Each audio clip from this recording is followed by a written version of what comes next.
Hi, welcome back. This is our series for beginners in dental implantology. In this video, we will discuss about dental implant mounts, also called as carriers. A mount or carrier is a temporary component that suspends the implant inside the sterile tubing before being sterilized and packed into the cartons.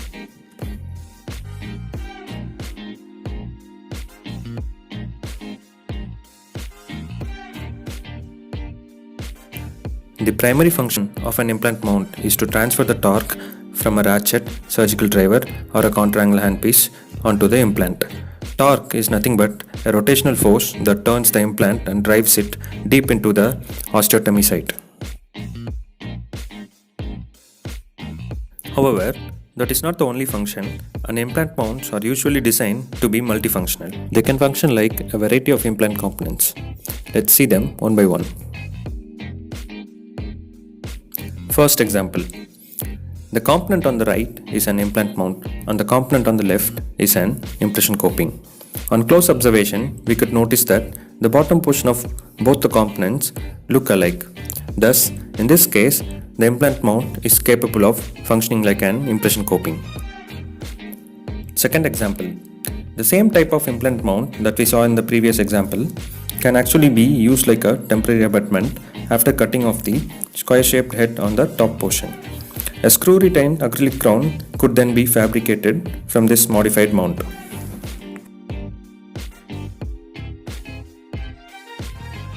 As a third example, you can see here in this video a cover screw being removed from the implant mount.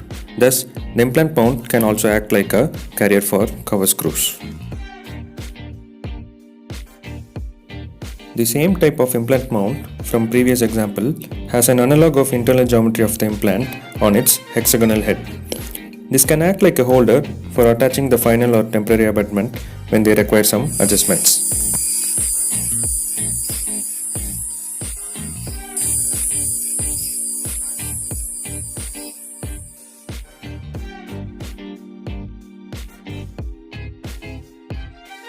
Excessive torque application during insertion of implant can damage the internal anatomy of the implant. In fact, it can fracture the implant itself. It is possible to use mounts like safety devices that can prevent this kind of damage. An example is the Loxim implant mount provided by Straumann's bone level and tissue level implants. Such mounts usually have a weak spot that will break at a predetermined torque value, which will be safe enough to avoid damages to the internal anatomy of the implant. Many implant mounts come with some kind of marking on their shaft, usually in millimeters. So this can help in identifying the thickness of mucosa over the implant. Thus, an implant mount can also act like a tissue depth indicator.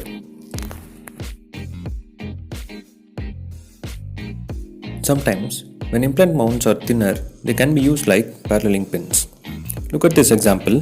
An implant mount is used as a paralleling guide to prepare osteotomy of adjacent implant.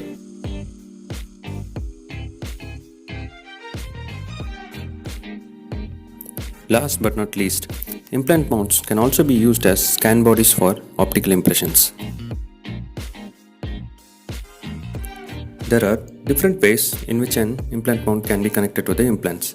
One of the common methods is to use friction by employing a clip-like extension that engages the threads inside the implant.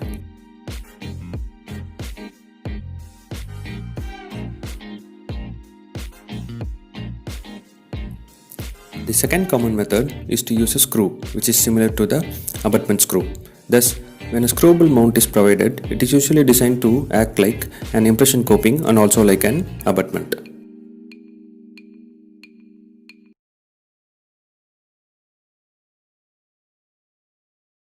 Our next discussion will be on geometry of implant mounts.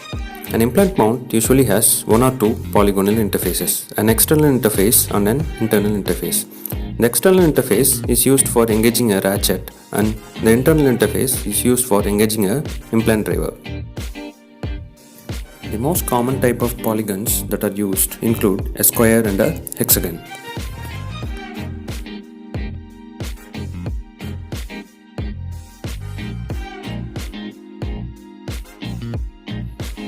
It It must be kept in mind that implants do not always come with a mount. Sometimes they come in a mountless packaging, and there are some reasons why mountless packaging is preferred. Basically, many clinicians do not make a complete use of the multifunctional capabilities of the mounts. Each multifunctional mount that is not used completely is a waste of material and manufacturing time. From the manufacturer's point of view, a multifunctional mount could reduce the sale of individual implant components. Thus, a mountless packaging is an opportunity to widen the sales and profits for the business. However, the justification is a little bit different. In a mountless packaging, the implant is completely placed and contained inside a titanium tube. Thus, the implant will not come in contact with the polymeric tubes used outside.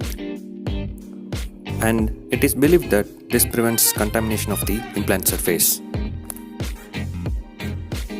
However, this doesn't mean that the implants that come with mount in a polymeric tubing will always get contaminated. There are no strong evidences to prove this. Thus, the choice of using a mounted or mountless implant is purely dependent on the choice of the clinician. Providing a successful implant treatment mainly depends on case selection and also on the surgical and prosthetic protocols that are being followed. There is no compelling relevance between success and whether you are choosing a mountless or mounted implant packaging. This brings us to the end of the video. We hope the video was informative and useful. If you like this video, please do subscribe to our channel and also spread the word by sharing it with your friends and colleagues. Thank you.